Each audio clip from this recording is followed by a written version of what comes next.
The Spurs season is just right around the corner, but are Spurs fans having high hopes or low expectations of the three rookies? You are Locked On Spurs, your daily San Antonio Spurs podcast. Part of the Locked On Podcast Network, your team every day. Welcome back to Locked On Spurs right here on the Locked On NBA Network. I'm your host, Jeff Garcia, Spurs writer for Kins 5 San Antonio. Glad to have you back. Yeah, the offseason is winding down little by little, just a few more weeks. Training camp is right around the corner, start of the preseason. So, yeah, exciting times. But we got to get through the offseason first, and we're going to have a fan episode. That's what I like about the offseason. We're going to have a lot of fan episodes come in. They share their thoughts on the silver and black and much, much more. But before we dive into it, I want to thank you for making Locked On Spurs your first listen each and every day. Free and available wherever you get podcasts. And forgive the audio. I'm having some tech issues on my computer.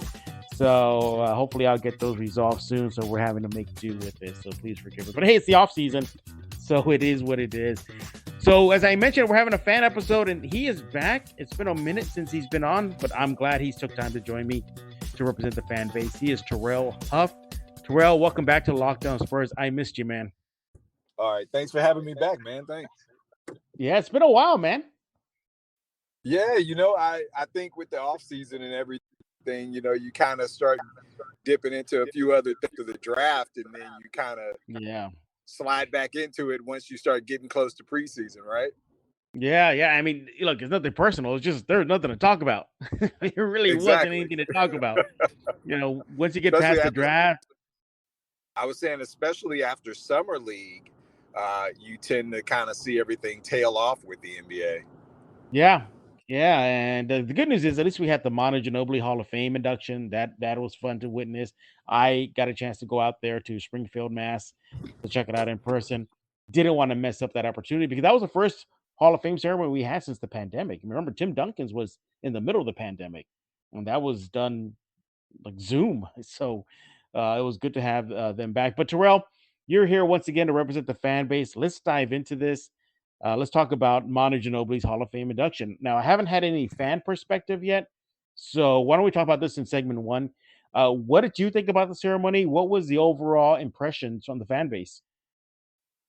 I think it was something as fans that we all felt like was just, it's weird to say a long time coming because, I mean, essentially he's first ballot, but we just all wanted to hear what he had to say and, just his take on becoming a Hall of Famer and hear what he thought of his time with the organization and the guys that he spent his career playing with.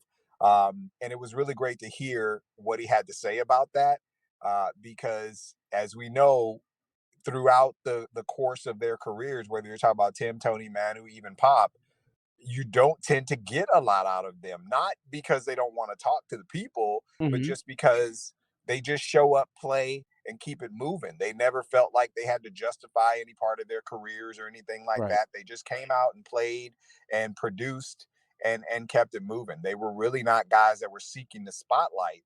So on the rare occasions that you get to hear from them, whether it's collectively or individually, and for whatever reason, you kind of relish that as a Spurs fan. So it was really great to hear from him. On that day, I saw nothing, especially on Twitter, I saw nothing but just all sorts of just really cool, like recollections of his career from other Spurs fans that I've had the pleasure of, talking Spurs with over the years. So it was really cool, man. It was fun. Yeah, it was great. And for me to be there live and in person, it was just like another level up. And it's interesting. The inductees, they don't get inducted physically at the Hall of Fame. They go to a different downtown building facility. So that building you see on TV is not inside the Naismith Hall of Fame. It's actually in a building called Symphony Hall, which is like smack downtown in Springfield, Mass. So it's about a 5-minute drive from the Naismith Hall of Fame. So I found that interesting because I literally went to the Hall of Fame itself thinking it was physically there, and the security guard told me, "You're in the wrong place, buddy. You got to drive that way." Now, so, is it because of the number of people that they can fit, or what?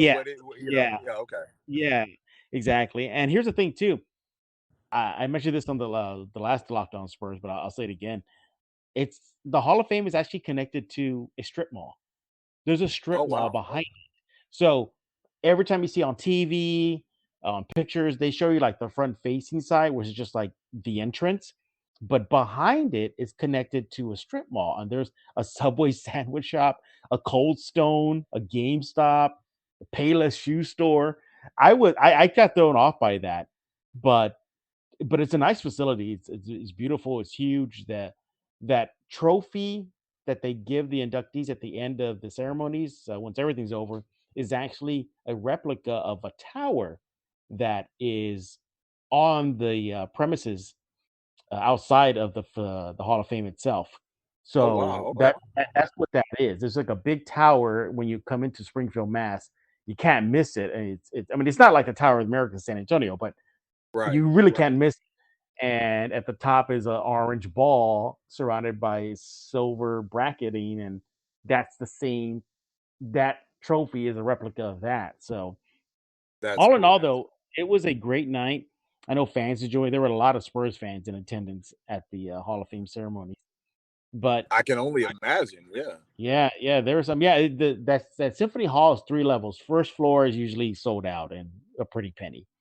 Uh, the second level is media room slash workstations with a little bit of fans on the edges. But the third level is where affordable tickets are there, Okay. Yeah. and a lot of Spurs fans, a lot of Manu fans. It was jam packed. And yes, it bears repeating. There were just a handful, like 3, 4 people in the audience on the third floor that were actually booing Manu when his name was announced. And now I made sure, Terrell, to Yeah. look. Yeah, there was a guy next to me, and I caught him. And to say, okay, maybe he's not saying Manu, and I'm just thinking, oh, is he booing? But no, he had stopped, cupped his hands over his lips, and started booing again. So you don't do that at the Hall of Fame ceremonies, no matter how you feel. But Yeah. nevertheless, That's ridiculous. Yeah. it was good. It was good to see that. I'm glad the fan feedback was good, as you informed us right now. But a lot of fans are talking about this right now. I want to get your opinion just on a couple of guys before we go to our second segment here. Uh, are you buy or sell that Patty Mills gets into the Basketball Hall of Fame? Yeah. We talked about this yesterday. I am for him in the Hall of Fame. I'm for any player that, I mean, we talk about championships, and obviously, he's got that pedigree. I look at Patty when I remember seeing the dude walking through Lock and Terror when he first became a Spur, and joined the team, and what he's turned himself into, whether it be, working on his body, working on his game. Sure. I look at anybody for me that has expanded the game's reach, or at least helped to expand the game's reach globally. And you put Manu obviously in that category, but then there's other guys that you put in that category. I feel like he's one of those guys. Not from a standpoint of he's some sort of pioneer, because obviously there were a lot of guys that came before him, but just the fact that there are people in places like Australia and places like that that know about, the NBA, or at least their pipeline to the NBA sort of goes through Patty, because they see him, what he did for the national team. I and you could probably verify or at least correct me on this, but I'm trying to remember a time prior to this most recent Olympics where Australia won a medal. Got the bronze. So I look at that, and I see those things, the longevity of his career, the community stuff that he did here, because there was a lot of community stuff he did, especially for indigenous peoples where he's from. There were a lot of little things here and there that he did, that he used basketball as a platform. And that, it's one thing to just generally use basketball as a platform. It's another thing to use it for great things, whether it is expanding the reach of the sport, or whether it's, humanity. He did so many things. So yeah, for me, he's definitely. I don't know if first ballot. I'll leave that to the people that make those decisions, but I think he's definitely a Hall of Famer. I'm right there with you. I think he makes it on his strong international basketball resume. His NBA resume just is kind of like sprinkles on top of the cake, like little fun, like little sprinkles. But as far as global impact on the game of basketball, yeah, I mean, he started an Aboriginal basketball league in Australia. He funded it. Right. Yeah. And he brought Aborigines awareness to the NBA. Started in San Antonio with Aboriginal Night. I think that's what he called it. So yes, yeah, he definitely made it. Yeah, I'm not saying he's a lock, but nobody should be surprised if down the road when he calls it a day that the Hall of Fame announces the next class and he's nominated. There should be no surprise. And let's not forget this too, Terrell. There's different categories to get in. There's an NBA coaching side. There's sports writer side. There's actually an international side to it too. So you can definitely get in. But yeah, well, and I think this is kind of a no-brainer. Former Spurs Steve Kerr, he's in. Yes, definitely as a coach. As a coach, as a coach. And again, another thing we kind of briefly talked about yesterday. It's that reach of the game, or in his case, I feel like. But yeah, you can discuss whether Steve Kerr, was. I wouldn't give him all the credit, but just embracing the style of play that we're seeing taking the NBA by storm. The up tempo, small ball. There were teams that did it from time to time, but it was kind of almost looked at as sort of like a novelty act for a while. Right. And it's now become commonplace, the up tempo, shooting from who knows where. There's a lot to it. Obviously, having certain players factors into it. But when I look at where the NBA is going and how the game has modernized to the point where you're getting a crowd and a style of play, that you didn't see before, I think he's made a huge impact. So yeah, I definitely would hope from a coaching standpoint, he would for sure get in.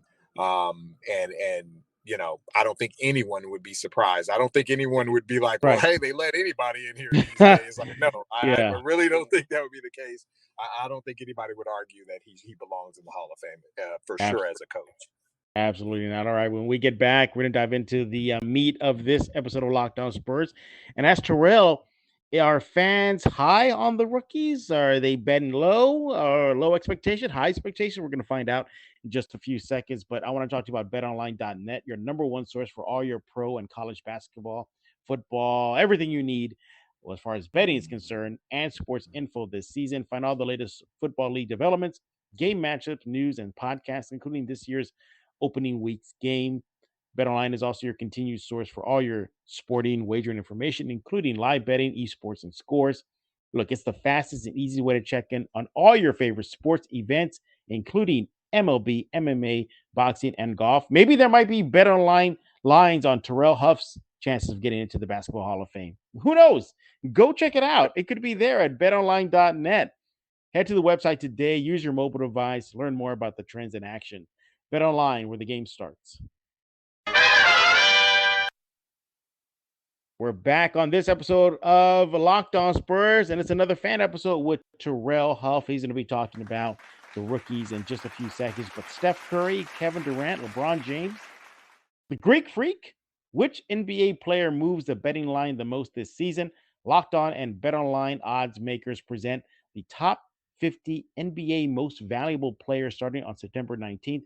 Find it on Locked On NBA, wherever you get your podcasts, and on YouTube. All right, let's go ahead and bring back Terrell Huff.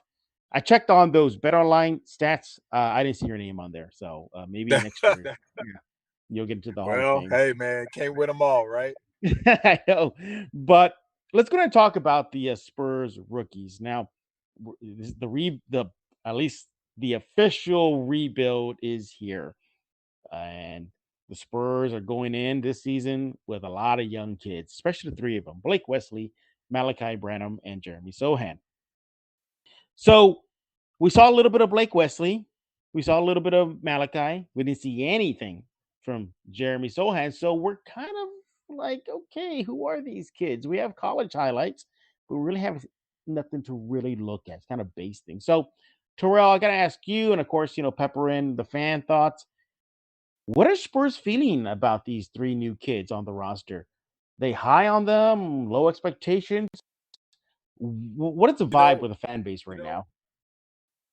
I would love to say that it's sort of a mixed bag, but now not speaking for me personally. Personally, I'm cautiously optimistic. I see a lot of good things, specifically out of Wesley. Sohan strikes me as a kind of a.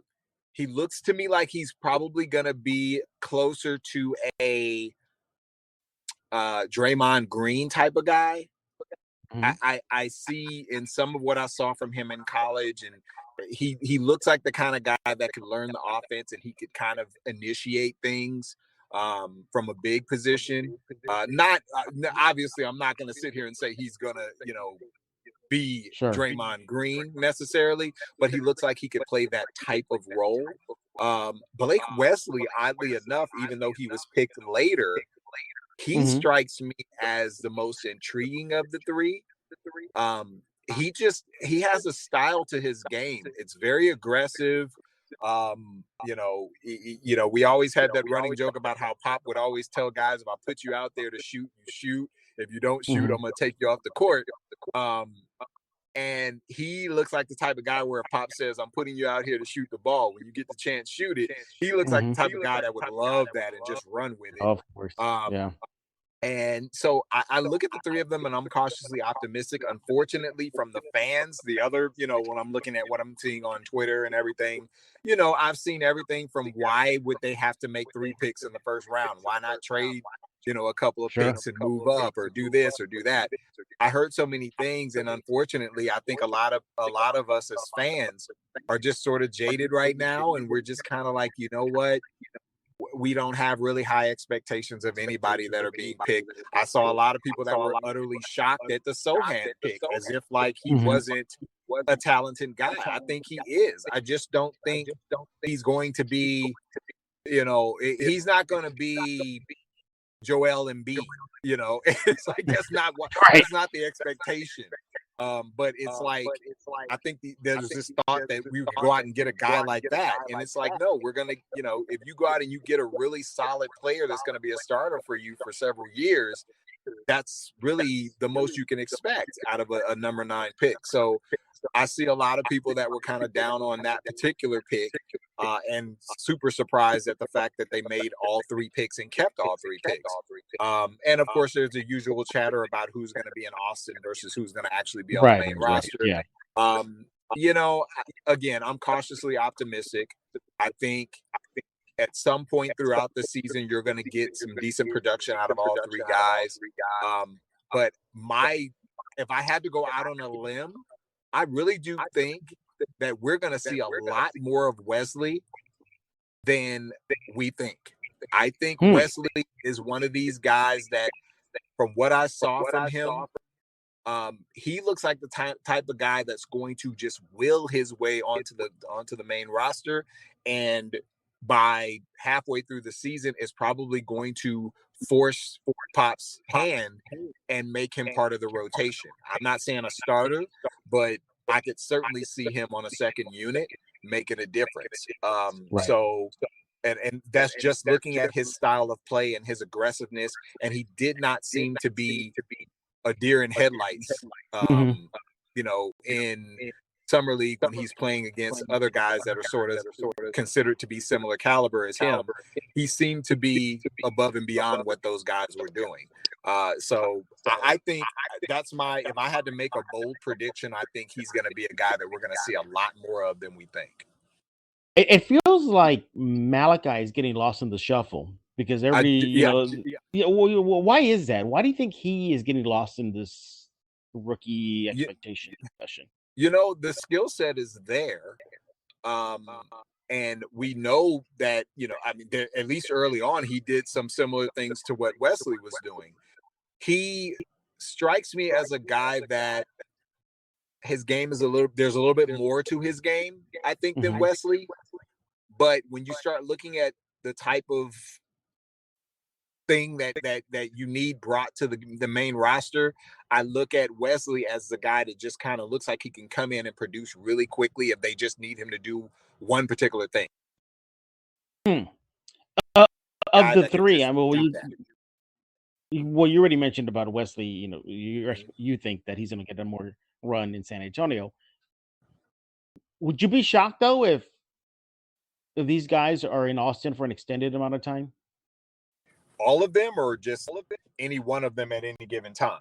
Because I would be shocked if Sohan is up there at all.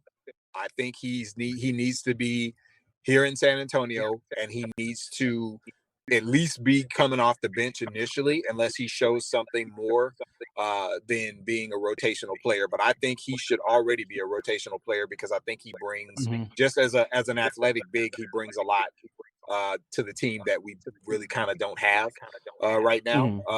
I look at Wesley, and I look at, it would not surprise me if either of the two guards are in Austin for an extended period of time, just based on what we know about Pop and how he likes to do things, and how he values the guard position, and his expectations from the guard position.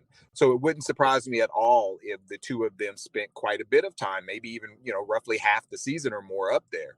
But I think if between those two guys, if I'm thinking either of them are going to be up there more than the other, I hate to say it, but I think it'll probably be Branham, just because I see him as a guy that I don't get the flat out scorer vibe from him. I get that out of Wesley.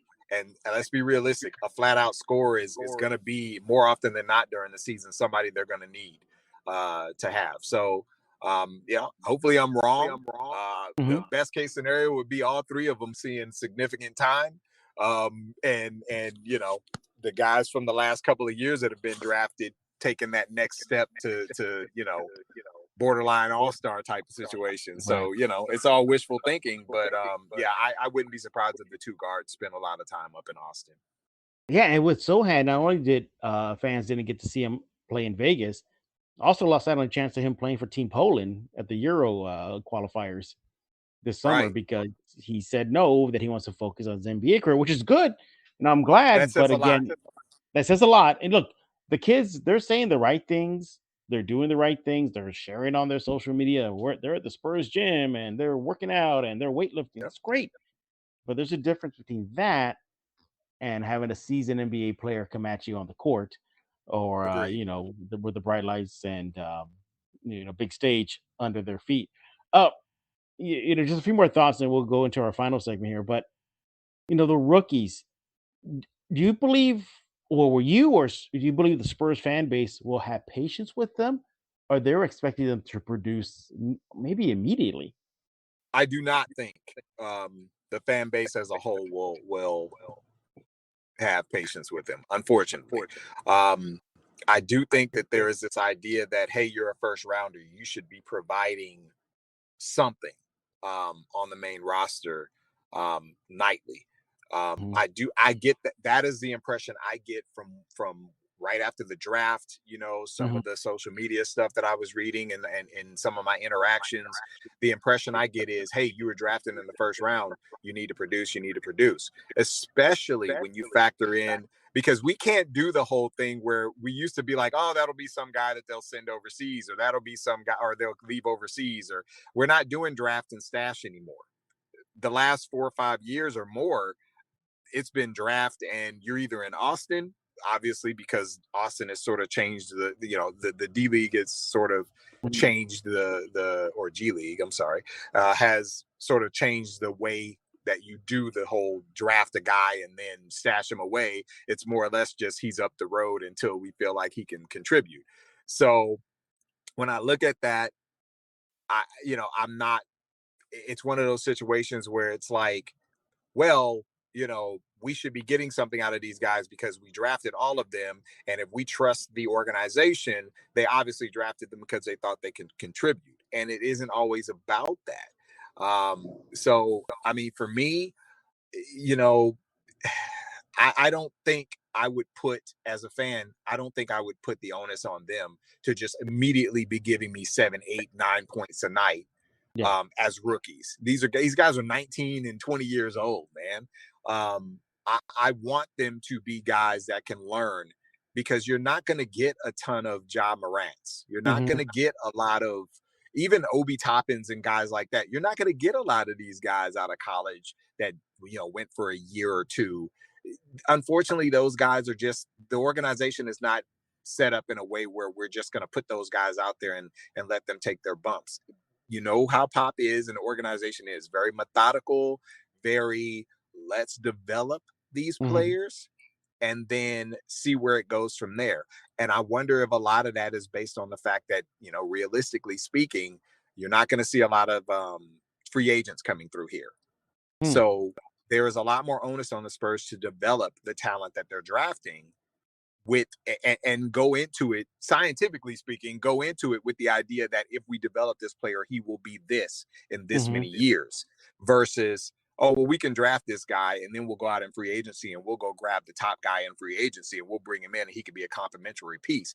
We can't do that here, unfortunately. So, I don't have that expectation. I don't need them to jump out and average 10, 12, 15 points a game in year one. I don't need that, because I understand how the organization does things. Right. We're here with Terrell Huff on this fan episode of Locked On Spurs. When we get back, we're going to put a wrap on the rookie topic and then dive into some Spurs news and notes.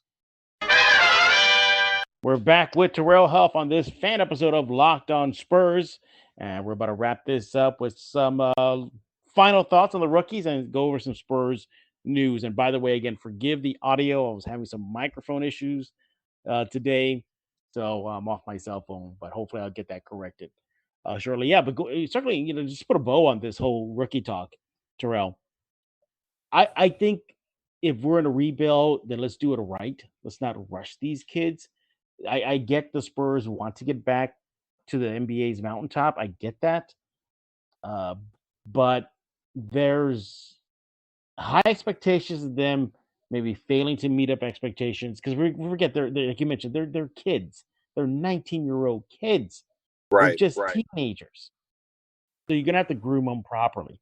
If that means in Austin, so be it. If that means on the bench for a while, so be it. If that means throw them into the fire, so be it. But when they're gonna, Spurs fans got to know they're gonna have bad games. They're gonna have bad nights. They're gonna make stupid mistakes on the court. That's coming. Get ready for that.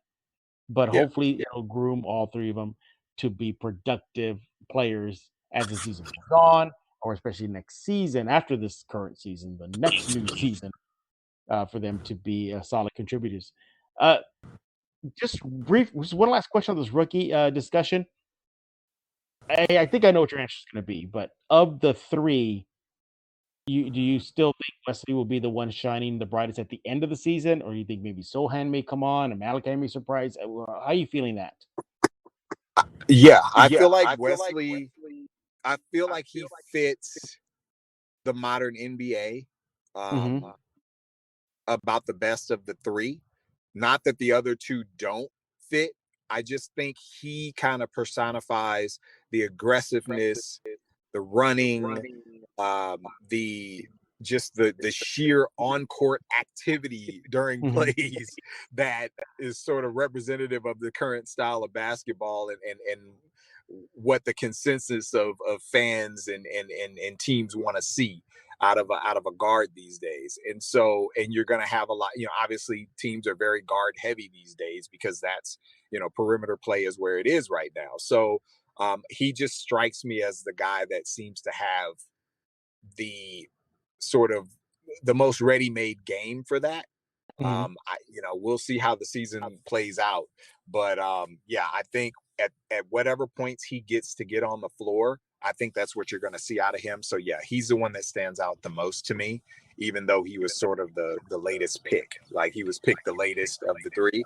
I feel like he's going to make the biggest difference. And that actually wouldn't be a big surprise for this team, because, I mean, let's be realistic. Late 20s has been a decent area for the Spurs over the last, several years, so it wouldn't be a shock.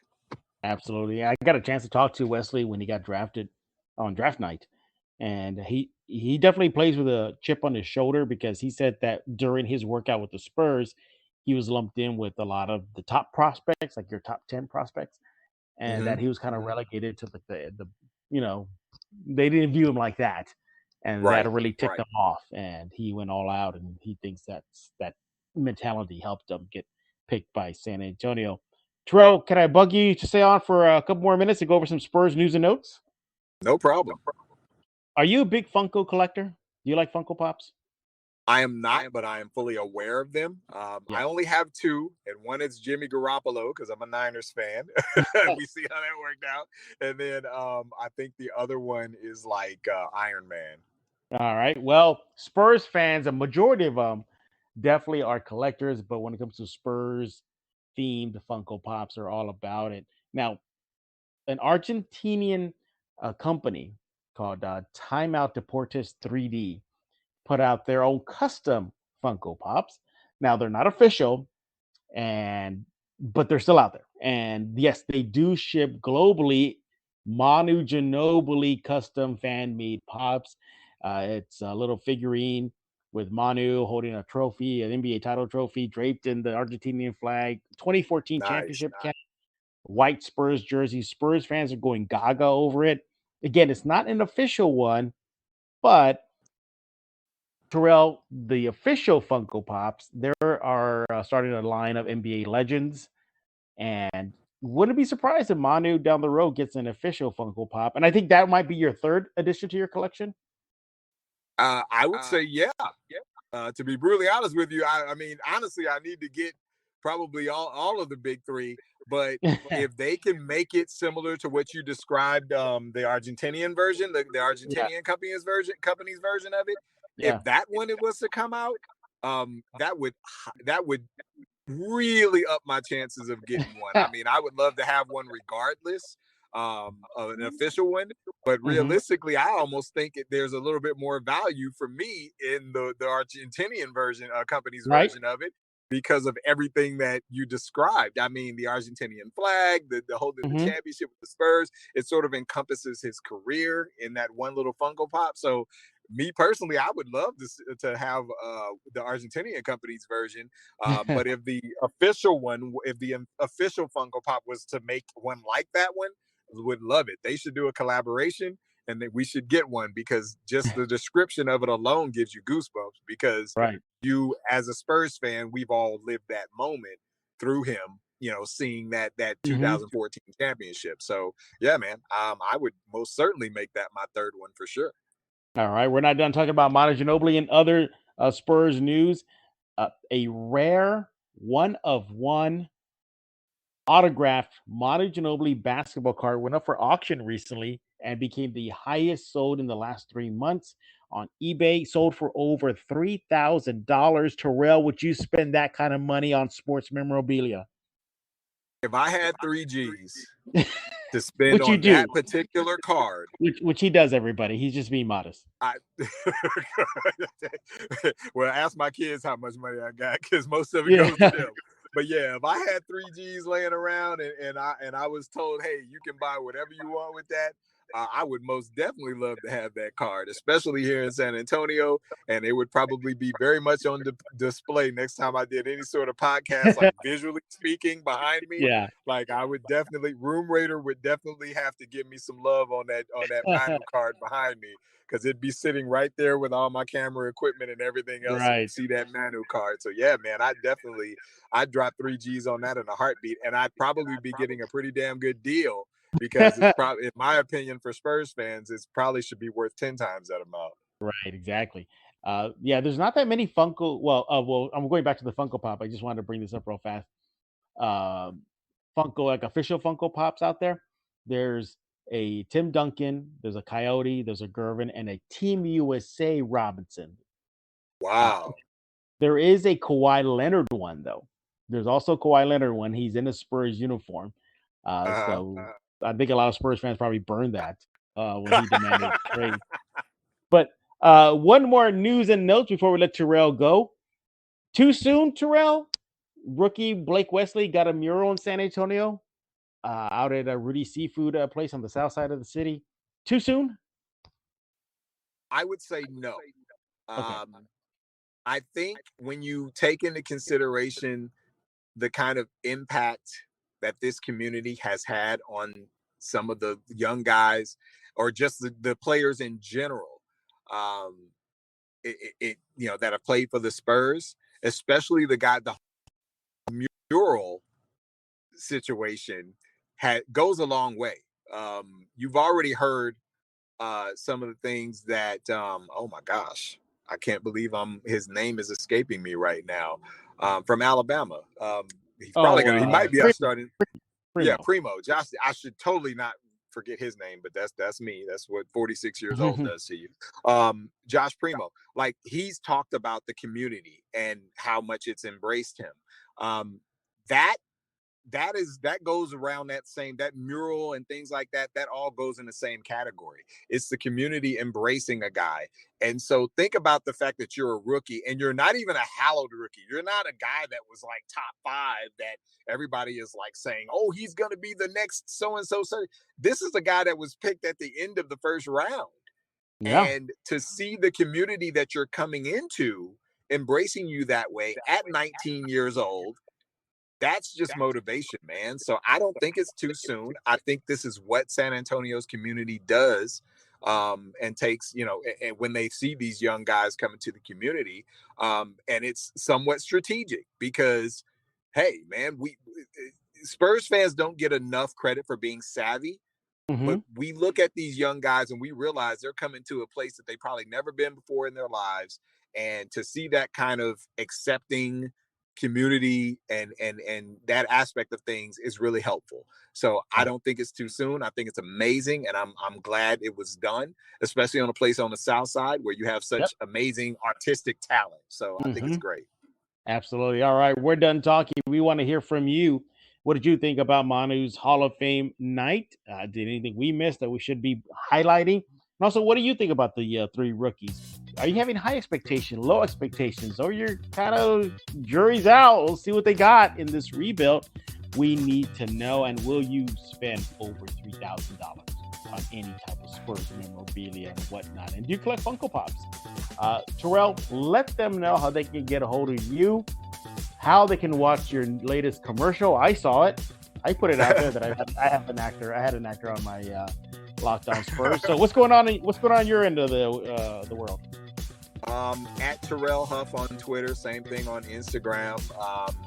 I just got actually a message the other day from a National Geographic Disney thing we worked on. Me and my kids were both in it, and nice. We're gonna reshoot, or not reshoot, but we're gonna do some pickup shoot for a couple of days in Austin next month, with the hopes that at the end of the year they'll be done producing the episode of this TV show that we did for in National Geographic. So that's gonna be fun. I'll definitely touch base with you, and we'll talk about it so that we can let everybody know when they can watch it. Can For sure. That would be a highlight. It'll be a highlight for me to Woj bomb your success, because I think you definitely do some good TV work. By the way, you did a good job on that commercial. I like how you had that big old smile standing in front of the crowd, and man, the money bags, bro. The money bags. Yeah, that was a good one. I saw that. I go, look at Terrell. I said, look at Terrell doing that. Yeah, but again, that was awesome, man. I had a good time with that one. Yeah, exactly. Make sure to subscribe to Locked On Spurs wherever you get your favorite podcast: Google Play, Stitcher, iTunes, now on YouTube. And we thank you for making Locked On Spurs your first listen each and every day. So for Terrell, soon to be in the Basketball Hall of Fame Huff, I am Jeff Garcia. We're going to put a lock on this episode of Locked On Spurs.